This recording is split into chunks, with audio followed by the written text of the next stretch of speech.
रोशनपुर नाम के गांव में चंदा और शांति नाम की जिठानी और देवरानी रहती थी।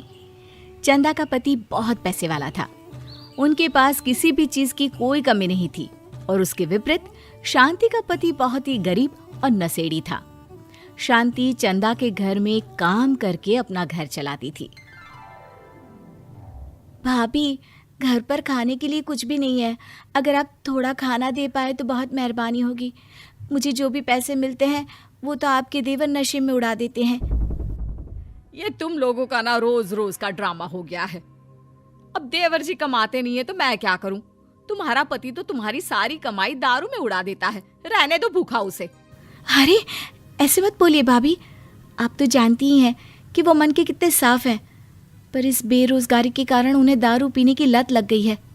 अरे अपना ये रोना गाना बाद में कर लेना, पहले काम निपटा ले घर का।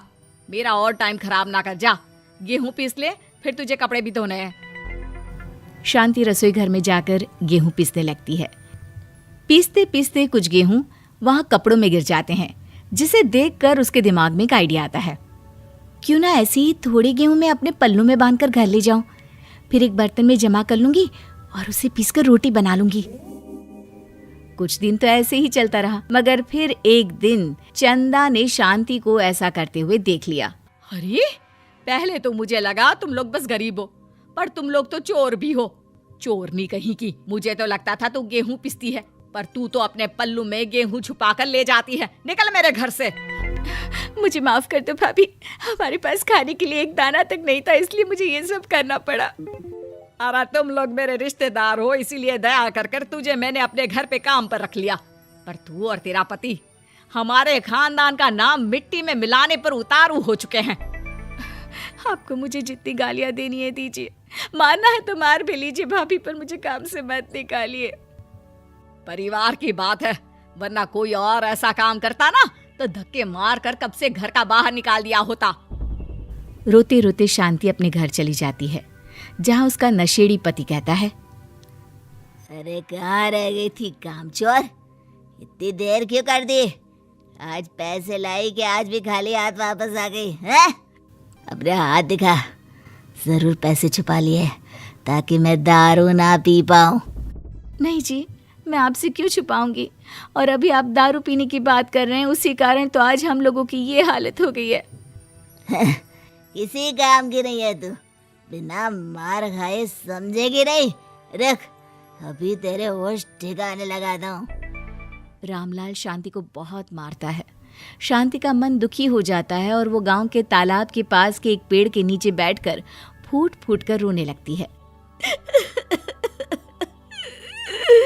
मैंने कभी किसी का बुरा नहीं किया, फिर भी भगवान मेरे साथ ऐसा क्यों कर रहा है? मैं तो रामलाल जी की फिक्र करती हूँ, फिर भी उन्होंने मुझे इतना मारा। तभी उसे एक आवाज सुनाई देती है, रोने की कोई जरूरत नहीं है बेटी, चिंता क्यों करती हो? ये आवाज कहाँ से आ रही है? शांति अपने आसपास देखती है, उसे कोई नहीं दिखता। वो ऊपर देखती है, जहाँ उसे एक छोटी सी परी दिखती है। आप कौन है?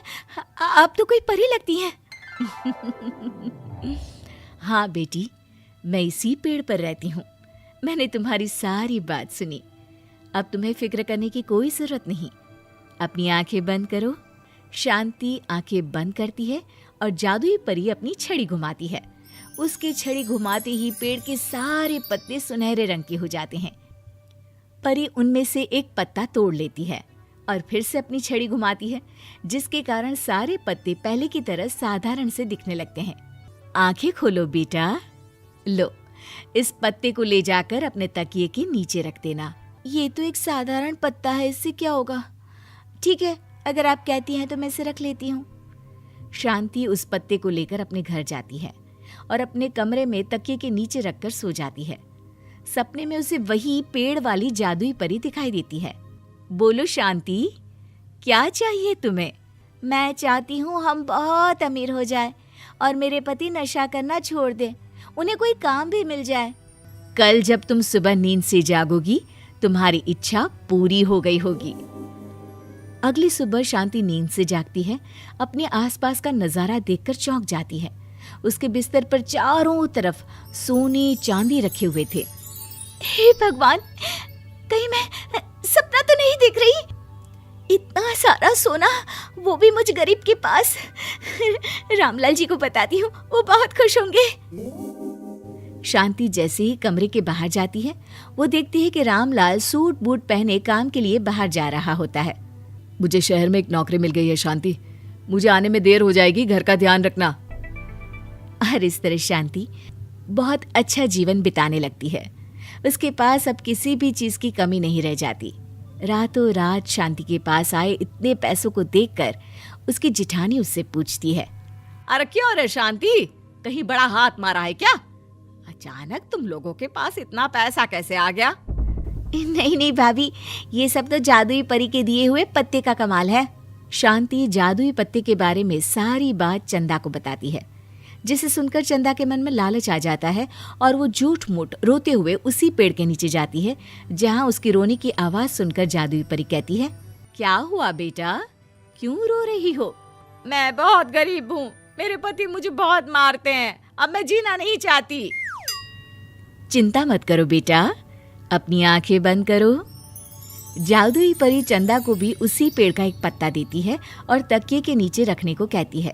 चंदा उस पत्ते को लाकर अपने तकिए के नीचे रख लेती है और अगली सुबह जब उठती है तो उसके कमरे में चारों तरफ सांप बिच्छू रहते हैं। अरे बचाओ बचाओ, कोई मुझे बचाओ, ये कैसा पत्ता है जिसे लाने के बाद उस गरीब शांति के पास तो इतना सारा सोना आ गया, और मेरे चारों तरफ ये सांप बिच्छू, अरे कोई बचाओ। चंदा अपनी जान बचाती हुई शांति के पास जाती है। चलिए भाभी, मुझे लगता है आपके घर में सांप बिच्छू को बस जादुई परी ही हटा सकती है। दोनों मिलकर जादुई परी के पास जाते हैं। ये सब तुम्हारे बुरे इरादों का नतीजा है चंदा। तुम झूठ मूठ बस पैसे के लालच के कारण यहाँ आकर रो रही थी, इसीलिए तुम्हें जादुई पत्ते ने उसकी सजा दी। अरे मुझे माफ कर दीजिए जादुई परी, मेरे मन में लालच आ गया था। अरे शांति, तुम भी मुझे माफ कर दो, मैंने तुम्हारे साथ बहुत गलत किया है, फिर भी तुम मेरी मदद के लिए आई। चंदा को अपनी गलती का एहसास हो जाता है, इसलिए जादुई परी उसके घर से सारे सांप बिच्छू को गायब कर देती है। चंदा और शांति आपस में मिलजुल कर रहने लगती हैं।